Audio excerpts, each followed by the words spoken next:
So I've been doing these kind of scheduled lives in the mornings. And so this is what I'm doing. Here I am. Check me out. Look at me now. Welcome. Good to have you guys here. I put in the title, Ask Me a Question About Health.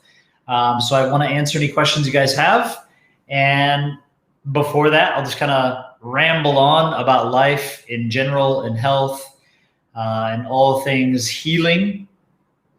I've been recently touched in a very close way in my life with somebody that I know quite well that is potentially being diagnosed with cancer, in the process of, kind of doctors doing scans, freaking out a little bit, and making statements like it may be some form of lymphatic cancer or some other thing. So it's very interesting. It's really hitting home with me personally. And luckily, this individual contacted me and said, hey, this is what I'm dealing with. It's like, holy shit. But at the same time, it's like, okay, I have the last 10 years of working with people to help them to heal naturally. And of course, this individual needs to make the choice that they want to heal naturally. And I'm asking all the questions. Are you going to continue to get scans? Are you going to get the official diagnosis? What if they offer contrast or injections of gadolinium for MRIs or for these other things? And just informing that, a lot of times when we go to look for the disease, we can potentially be, causing more problems, with extra toxicity. If you already have potential lymphoma and you're injected with gadolinium, it's our lymphatic system that helps to get rid of that. So anyways, it's hitting home with me. And of course, I'm just like, hey, I've already got cases that they do come up with this diagnosis. I've got multiple cases that we tracked before, during, and after, and helping people heal from this, form of cancer. So anyways, yeah, that was my morning, receiving a phone call and messages about this thing that's happening right close. And I'm not going to say anything because we don't know for sure. And I need to respect these individuals, whoever they are, but we'll see. We'll see what comes up. So I know I did say you guys are more than welcome to ask questions here. I see quite a few people coming on. Michael Cabrera asks, what are your thoughts on monoatomic gold? So as you guys can see, I wear gold. This is a pure gold. This is not even like, jewelry grade. It's actually from a bullion shop and it's pure gold. And I wear it on my wrists, and I wear, fairly expensive gold necklace. This is also a pure gold ankh. I actually make these myself. And when we wear gold, I don't have my rings on. I normally have some rings with some gold as well. The gold actually absorbs in through our skin. Our body actually uses gold just like it uses magnesium, just like it uses some of these other things. Magnesium is a metal. Copper is a metal. Colloidal silver can be used to kill viruses, bad bacteria, things of this nature. Sorry, I just had my phone fell down here. So when it comes to gold, it's actually really good for your nervous system. Okay. Our nervous system is an electrical system. Take a deep breath. Let it out. Every time I breathe, I'm bringing ions into my body. My body's using ions to produce energy. I have sodium and potassium exchanging every time I'm like using my muscles. When you use the largest muscles in your body by going for a walk, by doing squats, by sprinting, by doing these things, when we're using our muscles, there's this exchange and this energy that develops. So these people right here, the ancient Egyptians, loved gold, and they used it for so many different things. And they would wear gold, and they would actually create monoatomic gold. And if you guys want to look into the history, there were specific temples, they're called temples, which it probably was, but temples serve multiple purposes, okay? And every temple back in Egypt A lot of them, if you go to Luxor, if you go to Karnak, Karnak is one of the most amazing places you will ever visit in your entire life.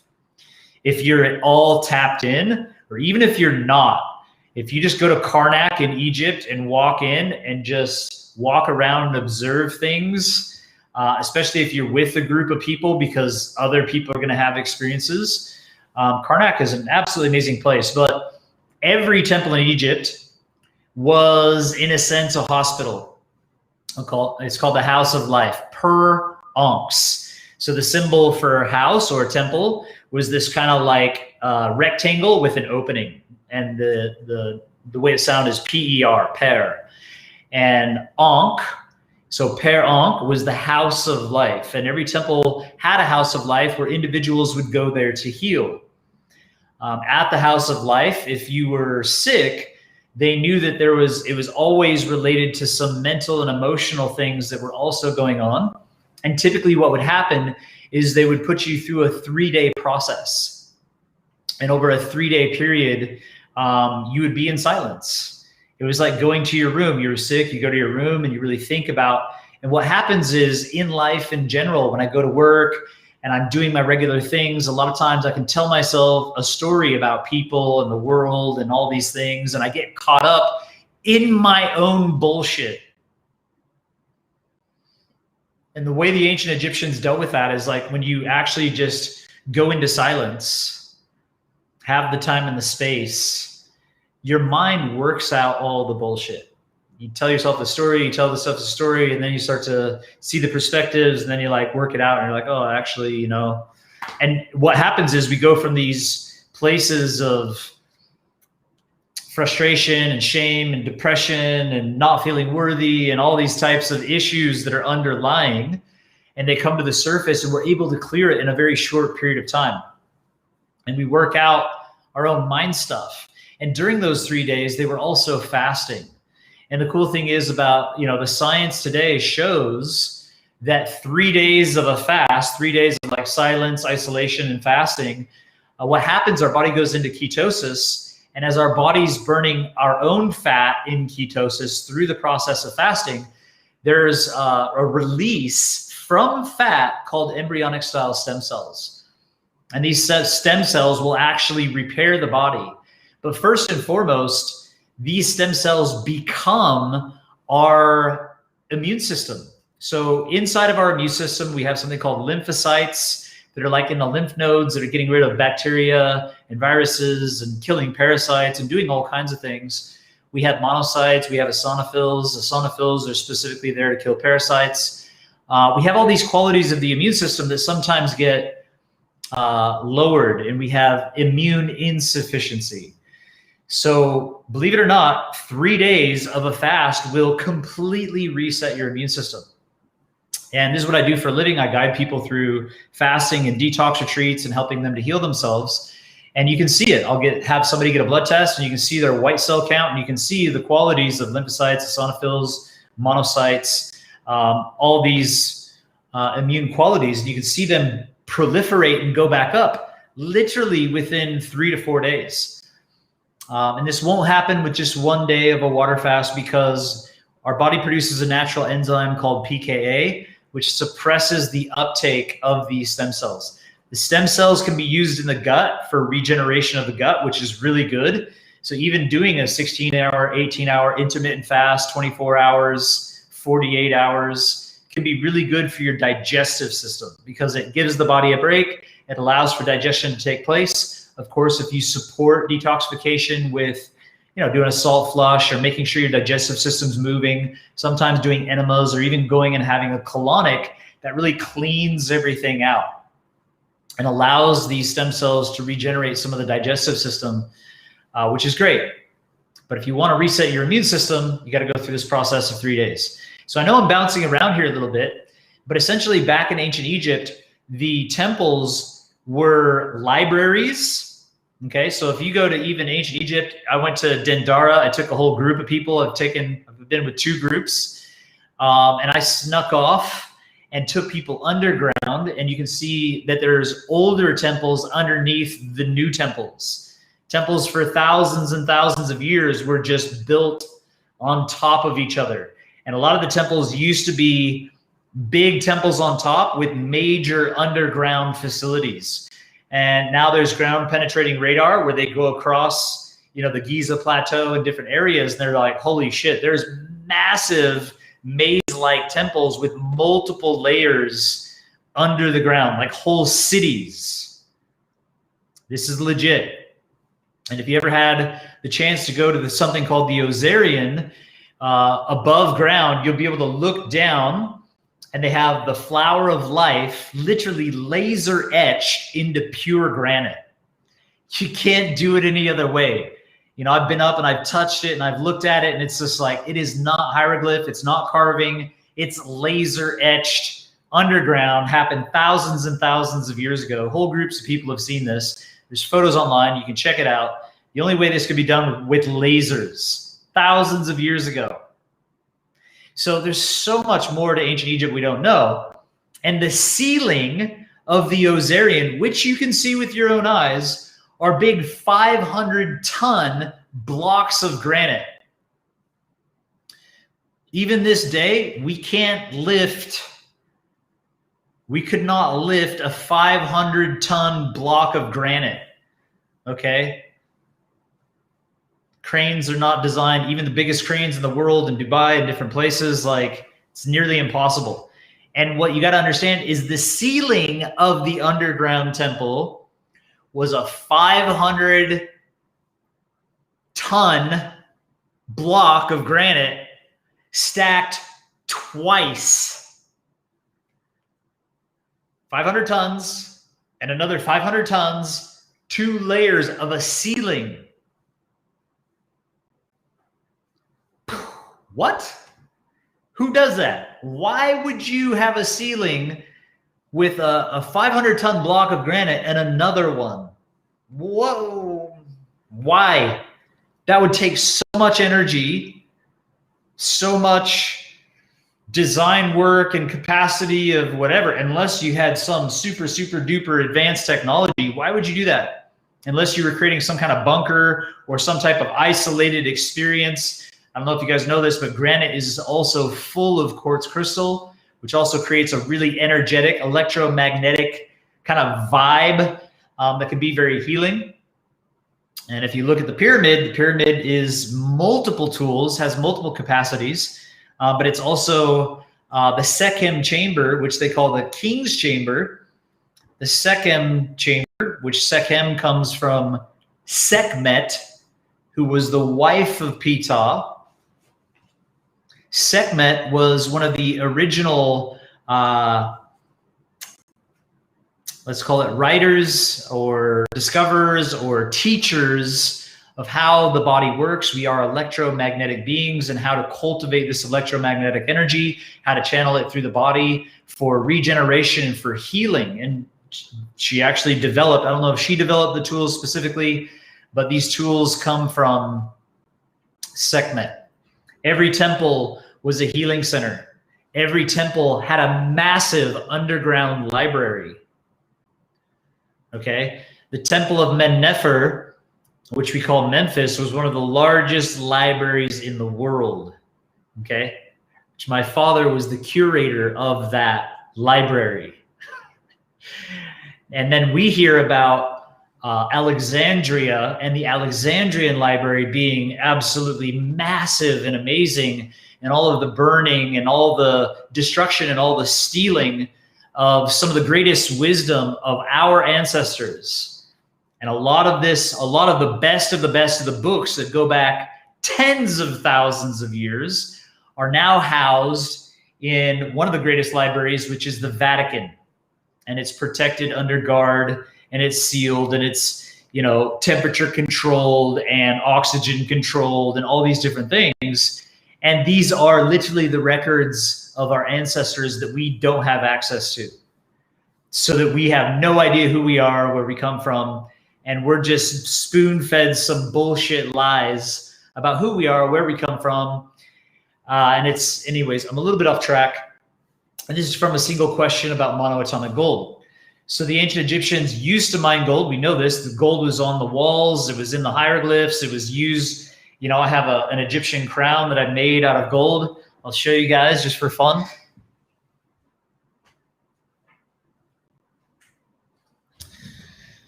So this is a replica. And yes, that's gold. It's a replica made from Tutankhamun's crown. I also have some gold bars that you hold on to, and you stand on black granite, and you build this electromagnetic energy within your body. Now think about it. This goes all the way back to ancient Egypt, and even prior to that, you know, what's the significance of a crown? Think about this. Kings and queens for thousands of years wore crowns. Well, was it just an ego piece? Like, hey, I'm the king, and so I'm just going to put this gold on my head? Or do you think that perhaps, potentially, it served a purpose? What if gold does something? Okay. Now, the ancient Egyptians believed that gold actually created a portal. I repeat, gold creates a bit of a vortex and a portal, and it has very specific properties, unlike anything anybody's talking about. And especially when you have quantities of gold, there's this energy and the potential to do something. And that's why ancient Egyptians were using gold for so many things. But when I wear gold, my skin literally absorbs gold. Okay? And it's good for my nervous system. It means that my electrical capacity is enhanced. I have this big brain, this bulbous mass up here called the brain. Okay, and we can see when you hook up different patches and everything, we can actually see the electrical frequencies of the brain when I juggle, when I speak, when I perform an activity, different areas of the brain, when I have memory, behind the temple, in the temple of the brain, when I'm using my memory or imagination, this area of the brain called area 3639, area 369 of the brain lights up when I'm using my imagination. Einstein said imagination is more important than knowledge. I wonder why. And before I get off track, talking about monoatomic gold, we want gold inside of our body. We want, believe it or not, silver. We want magnesium. We want calcium. We want a lot of the micronutrients and minerals and things because it lights up our nervous system. And the more electrical frequency can travel in free flow without the negative metals, because there's good metals and there's evil metals. There's good in the universe, there's bad in the universe. And so when you inject yourself, or you put a mercury amalgam filling, or you eat with aluminum utensils or off of aluminum cookware, and you're getting aluminum and mercury and cadmium and arsenic and all these other things that, you know, chicken's high in arsenic. People that out there drinking bone broth, it's high in lead. You have all these metals that are highly toxic. And if you become toxic in certain heavy metals, your positive minerals diminish, meaning it's going to combat your magnesium. It's going to combat your silver, your gold, all these other things. And it interferes and interrupts with the true electrical frequencies of the brain and the nervous system, leading to multiple sclerosis, leading to dementia, leading to brain tumors, leading to all types of different conditions having to do with your memory and cognitive function. And all you got to do is cut your hair and send it off in a hair analysis. I actually happen to have it right here. I just recently filled one of these out. You just cut the hair from around your head. So I just let this grow out and I shaved it. You measure out a certain amount, you pop it in this little packet and you mail it off. And they do a hair analysis and you can see heavy metals and you can see your mineral contents and everything else. This is very important because we live in a world today where motors in vehicles are pumping pistons that are heavy metals and then pumping that out into the atmosphere. And so just when you're walking down the street and cars and trucks and motorbikes and things go by, those heavy metals are particulates in the air and we're breathing it. It's getting into our lungs. It's getting into our lymphatic system. People today are having these metals, aluminum and mercury, called thimerosal and other things, injected into them. And then it crosses the blood-brain barrier. If you were to eat aluminum or actually consume mercury or some of these things, our body has detoxification pathways that'll do its best to eliminate it, and especially not allow it to cross the BBB or blood-brain barrier, because that would be a major problem, but some of it still will. But when you inject heavy metals into your bloodstream, it crosses the blood-brain barrier. This has been proven by scientists. This is talked about by the CDC. And so when you inject a mouse or a rat or a human being with aluminum, it's going to accumulate within the brain. And especially in the pineal gland, it's going to shut down the pineal gland, which the ancient Egyptians called the third eye, or the seat of the soul. I have another image right in front of me that's called the Eye of Horus. And if you take the Eye of Horus and you turn it sideways, and if you could cut the brain directly in half, it looks exactly like, you can see the third eye called the pineal gland. You can see the hypothalamus of the brain. You can see the different aspects of the brain. And so the ancient Egyptians knew about this. The ancient Egyptians performed brain surgery successfully. That means that individuals that were sick and diseased or were in battle that had suffered major brain trauma, they would actually do the surgeries, correct the problem, sew it all back up. And they've found actual fossils from mummified individuals that they know had brain surgery, and then it healed, and then they went on to live a long, probably healthy life afterwards. So we need to understand that, you know, even thousands and thousands of years ago, there were technologies that we're just not being told about. Now, I know all this is stemming from, yes, Ormus is monoatomic gold. It's also referred to as Ormus. So there were temples dedicated to the deconstruction of the actual physical form of gold. Okay. And it's a very, very high temperature process that when you cook the gold to this high temperature process, it breaks it down into the form of a white powder, into its monoatomic elements. And you can take that white powder and you can actually ingest it. The ancient Egyptians had these depictions of these guys offering these conical shaped things to the pharaoh. And even the word pharaoh, remember I said house is per, and then ankh, house of life. Pharaoh comes from per and X, and it's a sign of a torch. And the ancient Egyptians will teach you it's a cow's udder, which is just complete nonsense and bullshit. Most of what you'll learn from Egyptologists is just, they don't even know what they're talking about. It's an actual torch, and it was the house of light. It was the house of enlightenment, and it was Purex, and it might have been pronounced Pharaoh, Perex. So where the kings and the royalty, kings and queens lived, was in the Pharaoh. So when other nations came and they're like, oh, who lives in the great temple? They were like, oh, well, that's the great house. That's the Pharaoh. That's where name Pharaoh comes from. But they were just saying that's the great house where royalty lives. They weren't actually called pharaohs. They were just kings and queens. Just. They were far more advanced than any human beings today. And they developed tools. Why put gold around the brain? If this is creating a potential vortex, if this is amplifying electromagnetic energy, what's actually happening? And if you look at the crown of Tutankhamun, it had this piece, just like this.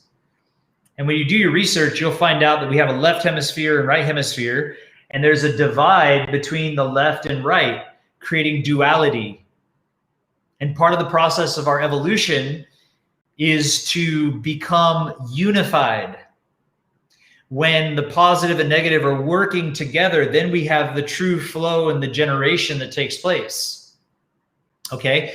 Because if you look at the brain under a certain scan, we have a positive energy that shows up and a negative energy that shows up, and it's the opposite at the back. Positive, negative, okay, and then negative, positive. And you can see these energies, and you can see the energy going back and forth with certain scans. If you put on some music with very specific frequencies that the Monroe Institute developed, they call it hemisync, where they put certain tones into this ear and certain tones into this ear, what happens is you go from positive, negative, and negative, positive to this unified thing. And you can actually see it looks like a central point, and these kind of circular motions happen where we hemisync the brain and it's unified and working together. Now, the same is true if you simply put on a golden crown and it sits there long enough. What it will do is actually create this hemisyncing with the brain. It's almost like it hemisyncs the brain and it becomes like this receiver.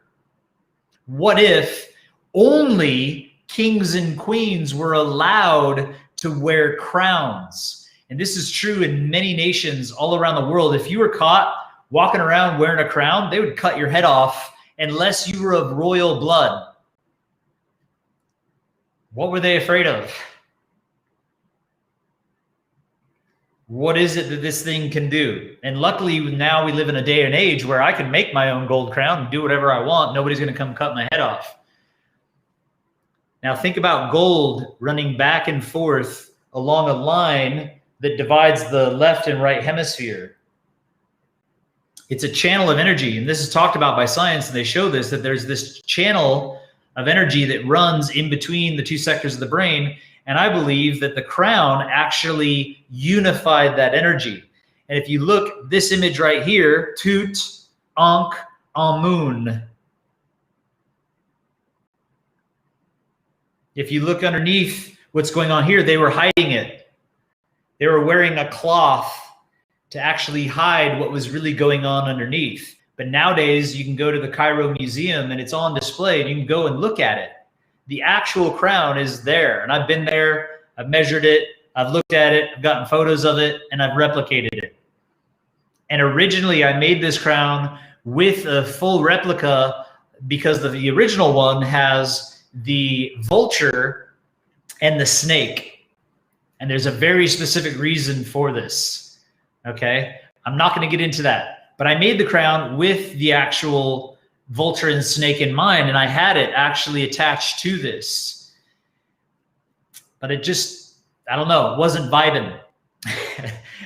And then I had this experience where I was told and shown that I should use my birthstone, which is blue topaz, and put the blue, get a blue, this is a massive blue topaz stone, and put it onto there. And I still, to this day, have not developed the level of Sekhem energy. I have not practiced. I know what to do. I have the tools. I know what to do, but it's not the right timing yet. But at some point, I will start to build and cultivate this electromagnetic Sekhem energy and channel it and use it and do it.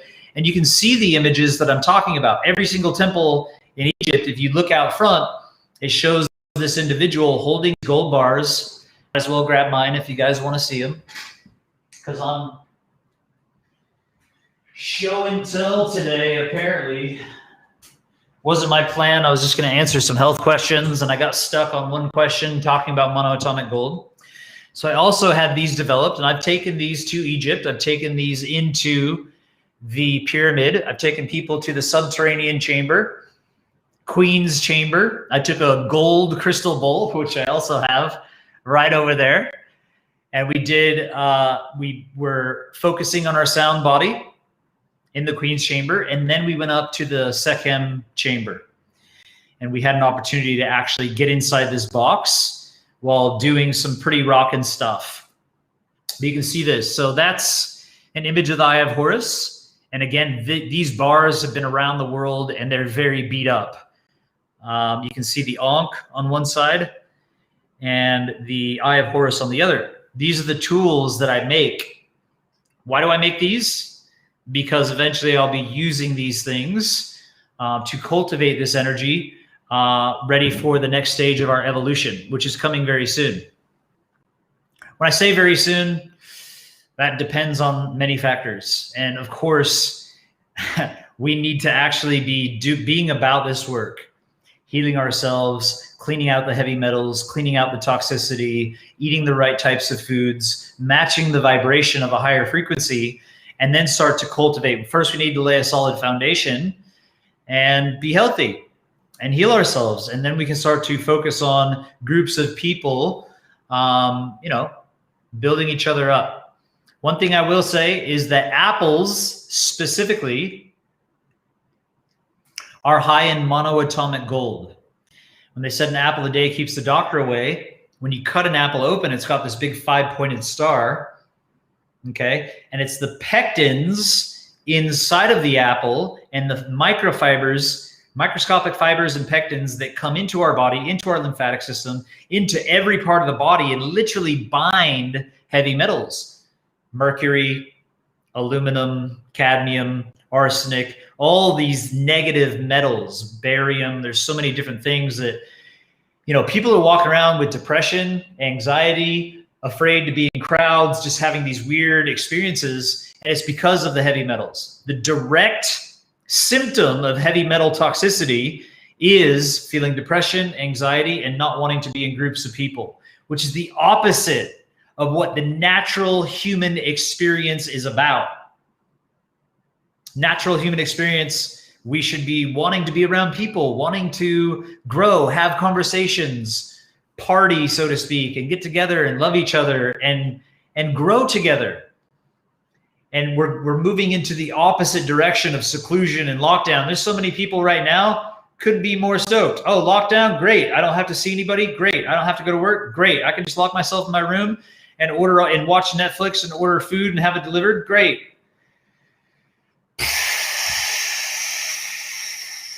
Take a deep breath. Let it out.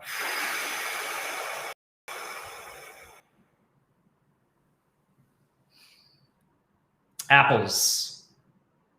And believe it or not, wheat. The very things that we're told are poison to avoid are the very things that can boost our immune system, give us the right kind of protein for man. But we need to find the types of wheat and the types of grains and the types of things. It's literally golden. The amber waves of grain. It's this golden color out in the sun that has these monoatomic elements that when we consume it, lights up our nervous system. The protein inside of grains is perfect for humans, but we should soak it. We should make sure there's no glyphosate and heavy metals and toxicity. And this is the problem. Most people are just going to the shops and buying bread and eating it, and it's like glue. They've eliminated the germ. They've eliminated all the quality nutrients inside of the grains and the wheat, and they haven't prepared it properly by soaking it and removing the phytic acid, which is a digestive inhibitor. But when you germinate, when you create the germ and the life force that becomes active and you consume sprouted grain bread and you use sprouted foods, even the ancient gladiators were called barley men. They were so strong and on top of it, and they lived on barley, but they soaked it and they sprouted it and they consumed it in a very different way. And if you don't like grains or you think they've been manipulated too much, there is an ancient Egyptian grain called kamut. Kamut is an ancient Egyptian grain. When they broke into one of these tombs, they found 26 reason behind that number, 26 little wheat berries of kamut. And the Egyptologists took this, they actually took it to Montana in the United States of all places and planted it. They sprouted it, and even from thousands and thousands of years ago, this stuff sitting there still sprouted, propagated it, and then started to harvest and propagate and harvest and propagate. And now you can buy kamut and actually consume it. If you ever heard me talk about something called the doctrine of signatures or signs of nature, a carrot looks like the eye and directly targets the eye because it's one of the highest sources of alpha and beta carotene, converts into vitamin A. If you look at celery, it looks like your bones, high in sodium. Bones need sodium for strong bones. If you look at a watermelon, we call this the melon. It's the perfect ratio of the glucose and the things that we need to hydrate the brain immediately. And even all the perfect omega fatty acids and other things are in the seeds if you eat the seeds and chew them. And this goes, I could go off on dozens and dozens of different specific foods that target the organs of the body and how to detoxify and heal. But then they lift these organs, they tune the organs so that your organs are all working together in harmony. And this is where health comes from. But the kamut grain, when you sprout it, it looks like one of the neurons within the brain.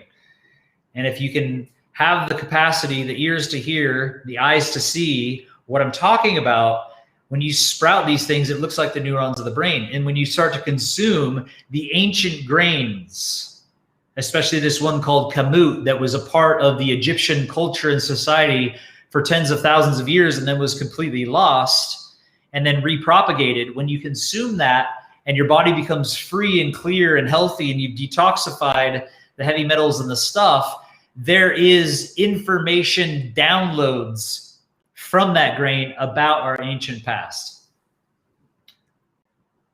I'm going to shift gears here. Take a deep breath.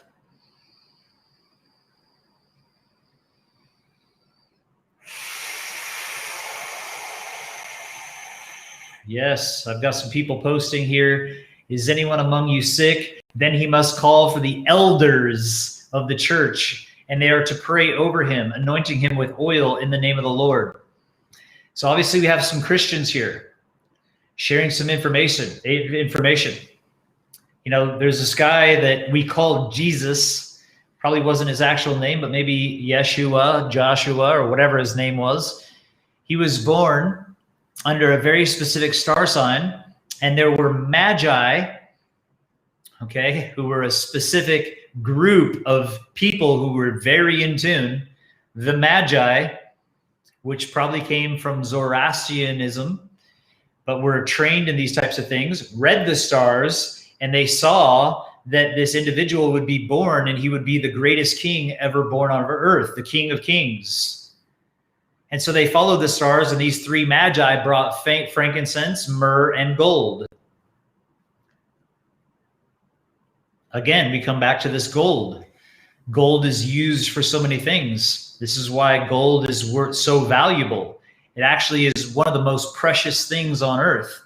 And it's sought after not only by the greatest individuals or the most wealthy, powerful, and control individuals on earth. And I'm just going to throw it out there. Think about the Ark of the Covenant. The Ark of the Covenant was supposedly a tool that if you had the Ark of the Covenant, you could rule the world. It was the most powerful tool on earth. Well, what was the ark? What we know about it is its shape, its size. There were gold cherubim. The entire thing was made from gold. And then this tool was a powerful tool. And what they would do is develop this temple that would house it in the Holy of Holies. Everything is specifically designed in a certain way. And only a high priest, only the greatest of individuals, could go into the room and actually use this tool. And what they used to do to the high priest is tie a rope around his waist, and he would go into the room and perform these works. And they said that he would have the capacity with the ark to commune with God. And if you're Christian and you look into your history, you'll know exactly what I'm talking about. These are the facts of the history. Why was the pyramid built? With all that technology, all of that weight, all the specific capstone being literally an extraterrestrial stone. The capstone of the Great Pyramid was literally a meteorite from another world. And there are still pyramidians, the Ben stone, which have been discovered, and they know it's not from this earth. Fact, look into it. Then it was covered in pure gold and put on top of a pyramid, which has stones that are 50 to 70 tons just at the entranceway of the pyramid. And then you have very specific stone put on the out, which is basically a buffer for all the electrical capacity of what was happening. And then you go measure the Sekhem chamber. You go measure the box inside of the king's chamber. It is exactly the size of what was described in ancient history the exact size of the Ark of the Covenant. So what do you think was in there? And what in the hell were they doing? What kind of tools did they have for healing and projection of energy? What kind of capacity and technology of sound and cutting and other things that we have no idea about? If we only knew. And so when Jesus was born, the king of the time in that area was called King Herod, Herod. Herod was told that a king of kings would be born. And if he allowed for this king of kings to be born and raised, he would basically rule the world. So King Herod ordered that all of the firstborn sons be executed. And how did they execute children back then? Look into it. I believe this is still happening to this day by some of the world's elites. And you start to do some research, adrenochrome, and some other things, and child trafficking and groups. Like, I don't even want to go there. And I've got a series of 13 web events where I talk about this history. And I get deep into it. And I don't like talking about it. I don't like it. I like to focus on the positive. But the whole point here is they were sacrificing babies to Moloch. They were sacrificing babies to this supposed God, the God of this world. And I'm sorry, but if there's a God of this world that requires baby sacrifice, I'm not going to worship that God. You can take my life. You can do whatever you want with me, but I'm not going there. But there potentially are human beings that have been around for thousands of years that are still performing certain rituals to this supposed God and trying to, I don't know, rule the world, control human beings, impose their will, make human beings stupid, sheeple that are not empowered, that don't know anything about gold and eating apples and monoatomic elements and our true history and ancestry. And when you look around the world today and everybody's sick and dying and on lockdown and being told that the only thing you can do for your health is to be injected with aluminum and mercury and a bunch of other things, I question who actually is the ruler of this world and what their agenda is. And maybe there is a God that rules this world. I'm not going to worship that God. And I hope you don't either. So, King Herod orders that all the firstborn children, this is our history, look into it. It's in the Bible. It's written everywhere. You guys can find it. So, Jesus is told by these wise men, again, given frankincense, gold, and myrrh. What do I put on my skin every day? Frankincense, myrrh, and gold. I literally make holy anointing oil. Why? Because I'm a tripper. Why? Because I'm tapped in and I just get downloads like, oh, I need to get frankincense, essential oil. What do I got over here? Bottles and bottles of full frankincense, pure frankincense. Boswellia carteri, Boswellia sacra. Scientific studies and research have proven it reverses stage 4 breast cancer. It's effective at reducing inflammation and supporting your immune system. Why wouldn't everybody be using frankincense essential oil? Then I take myrrh. I've got multiple bottles of pure myrrh. And you can get these from different companies. But a few of these companies are legit. They take the highest quality frankincense and myrrh and reduce it. I get the best extra virgin olive oil on the planet, and I put whole bottles of frankincense and myrrh into this bottle. And every day after I go through the process of cleaning my skin, waking up my body, going through all these things, I put it, anoint my entire body in frankincense, gold, and myrrh.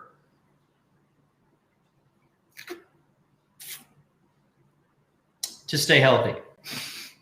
So, Jesus Christ, Yeshua, whatever you want to call this individual who is born on earth, to change everything.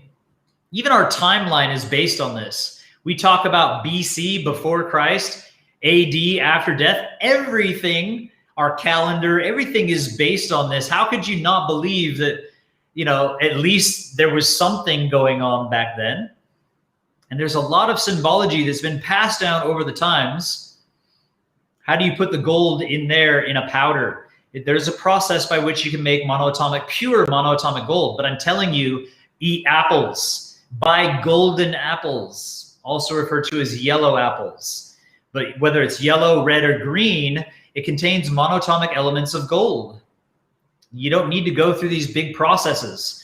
And again, in ancient Egypt, they offered the pure monoatomic gold called mufkuts. You guys look into different videos on YouTube. There's some researchers that have been looking into this stuff that dedicate their entire lives to learning this. And they've uncovered the temples, and they've found literally temples in Egypt where they mined gold, made it into monoatomic elements, and there's white powder. The whole temple, all the storage of this massive amount of this white powder was everywhere, all through the temple, because over the, you know, thousands of years, weathering and stuff happened, and shit opened up, and earthquakes and this and that, and literally winds blew it, and it's just monoatomic gold everywhere. And these cakes, these conical cakes, which they only offered to the highest of physicians and the pharaohs, the kings and queens, when they would go through these processes. It's important not to just go do this stuff without the training.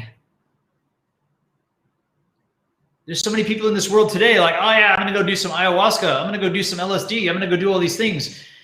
You should really clean your body out and focus on having a solid and strong psychology, physical body, and building yourself up before you ever dabble with these things, because you could completely mess yourself up and open up holes, and then you got all kinds of shit coming in, and you're freaking off tripping, and then eventually you're worshiping Moloch and you have no idea you're even doing it.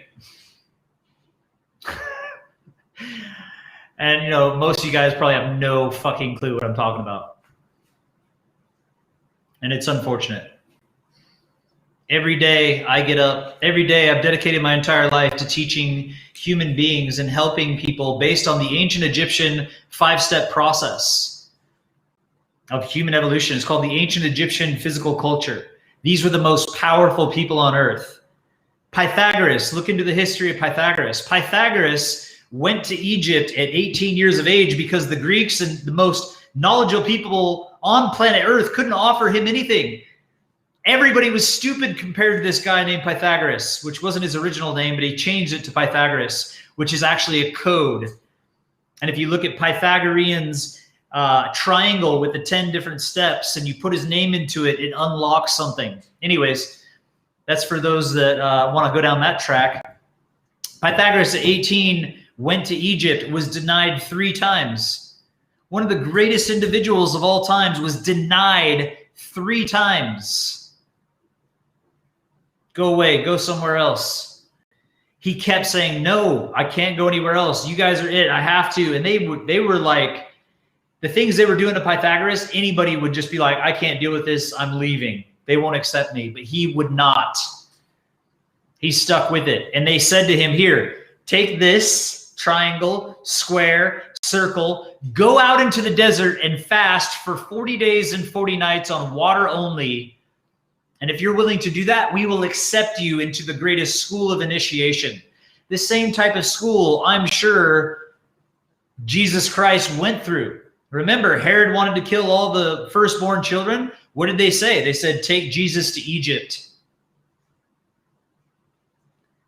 Where was Yeshua raised? In Egypt. And you can be absolutely sure he was going through these same processes. And as a more highly evolved being than anybody else, but he still went through the initiations and the processes, the traditions.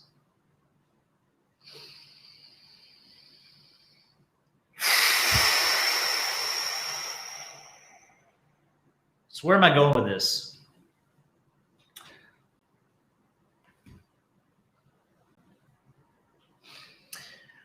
I told myself I wasn't going to go this long. I was going to answer some questions about health. I always just end up talking about Egypt and stuff. Again, every morning I get together at 5:30 in the morning with a group of souls, and we go through these processes of human evolution. And little by little, we're building our bodies. And I'm teaching little bits of this process. And what I would say to you is, what are you doing? Are you ready? Are you ready to step up? Are you ready to heal yourself? Are you ready for human evolution? Are you ready to open your heart and give a shit?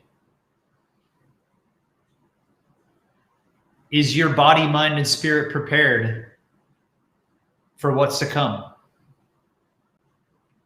Or have you fallen asleep? What types of foods have you been consuming? What types of thoughts have you been thinking? What types of things have you been doing? Because it's just human nature.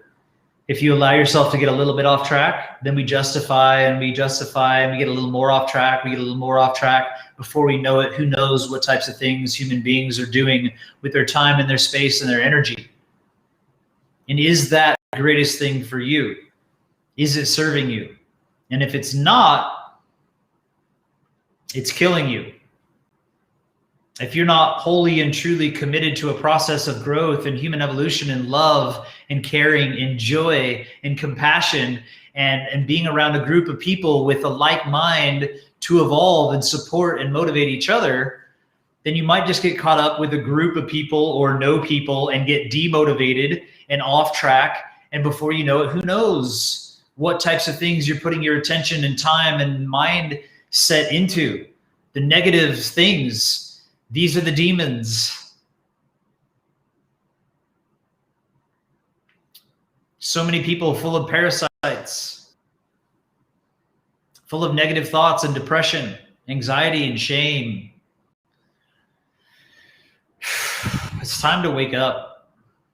And I'm going to tell you that an awakening is something that takes time. It takes commitment. It takes consistency. An awakening can happen through major trauma and disaster, but do you want to wait for that? And maybe some of you have already experienced that. But there is a specific process for waking up, purifying our bodies, coming together that I'm ready to share, and I am sharing, but it's going to be up to you to actually show up. We need our Socrates. We need our masters and our sages to follow and emulate and be like. Christ said, I am the way, I am the door, I am the light. And we should try to emulate that type of life. What was Jesus's life like? Walking, loving, healing, focused on the positive and human evolution and bringing people together. Fasting, 40 days and 40 nights. Man, there's so much deep wisdom that has been shared that's encoded, but it's easy to see for the right eyes.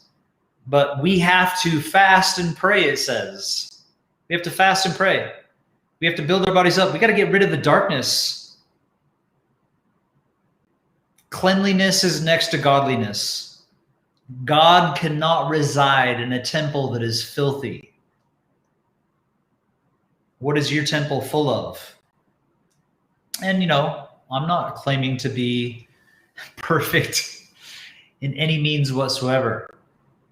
I am also a sinner, doing my best. And I know I can do better.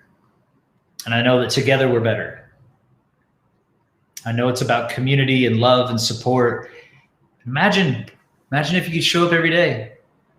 I spent an hour this morning moving my body and dancing and just opening myself up and playing like a child with a group of other people. And it was absolutely enlightening. And we did some breathing and some breath work, and we did some amazing processes of rechanneling and circulating this electromagnetic energy and slowly building this energy and strength and flexibility of mind, body, and spirit. so that each individual can tap in. Truly, we can heal ourselves and we can evolve. Tyler, you're trying to get us all to change to help us survive. A lot want to be healed, but want someone else to do it for them. They do not realize they need to take control of their healing. That's why I've always said, heal thyself. Jesus Christ said, physician, heal thyself. I'm training physicians. That's what I do for a living. It's a 7-year process. Hippocrates traveled to Egypt, was accepted, and spent 7 years to become a physician. The word physician means to have an advanced knowledge of nature and to apply the knowledge of nature, the principles of nature, for the healing of disease. From what I can see, there are no true physicians today, besides myself and a few others. And for the last decade, I've been proving it. I've been running clinical programs and helping people with stage 4 cancer, heart disease, brain tumors, you name it, autoimmune conditions, digestive conditions, Crohn's disease, ulcerative colitis, skin cancer, colon cancer, liver cancer, and tracking them, medical records and all, before, during, and after, and proving we can heal ourselves. Chad's asking the question, how much salt a day do you recommend? 1 to 2 teaspoons of salt. Good salt. Celtic is probably the best. Himalayan is right there with it, and it's full of 86 different minerals, all the quality minerals, and yes, there are some that are not considered quality, but nature provides things in the proportions that we require. And minerals are very important for every function of the body. Your brain runs on minerals and glucose. Okay, we are salt-based creatures. Okay, water and salt, that's what we're made of. Anybody tells you salt is poison doesn't understand basic human physiology. They're just wrong, I'm sorry. The salt amplifies our electrical frequency. Sodium, potassium are the building blocks of life. If you measure the amount of sugar, glucose inside of your blood, and you know that every cell runs on glucose, then measure the amount of salt in your blood, you'll understand what's more important. If you get a glass of water and put electricity into it and then send a wire to a light bulb, if you put sugar into the water, the light diminishes. If you put salt into the water, it goes really bright. And of course, if you consume salt, it will dehydrate you if you don't drink water. But if you add salt to your water and you drink enough water, it improves digestion, it eliminates bad bacteria, it supports your immune system, it cleans your lymphatic system, and it does so many other beautiful things. Rebecca says, your dad's Celtic salt with gold, bonus. Absolutely. There's literally 24 karat gold flake in it. And when you're consuming it, you're actually receiving the gold. It goes through the skin. You can take it in that way. I've developed a salt that is Himalayan salt, Celtic salt, and just the right quantity of Epsom salt, which is pure magnesium. So every day, that's what I put in my water. And it's a variety. The Celtic salt has boron and other qualities that Himalayan salt doesn't have. Himalayan salt has qualities that Celtic salt doesn't have. And Epsom salt is pure magnesium, which so many people are missing. And so if you hold your hand out and you got a little shake, it means that you have heavy metal toxicity. And it's chlorophyll specifically that will start to clean that out. You know, I have a product that's basically alfalfa, barley grass, and wheatgrass. Organic, amazing, put it in a drink and drink it as much chlorophyll you can get into your body. But you can go make green juices. You can go make smoothies, put some fruits in a smoothie, put lots of greens and blend it. Get the chlorophyll inside of your body however you can. Green salads, green juices, powdered things, as long as it's the real, actual whole food. And you can see when you open it up, like it's electrical, it's sticking to the sides, it's alive. If your green powder is really dark, that means it's been heated.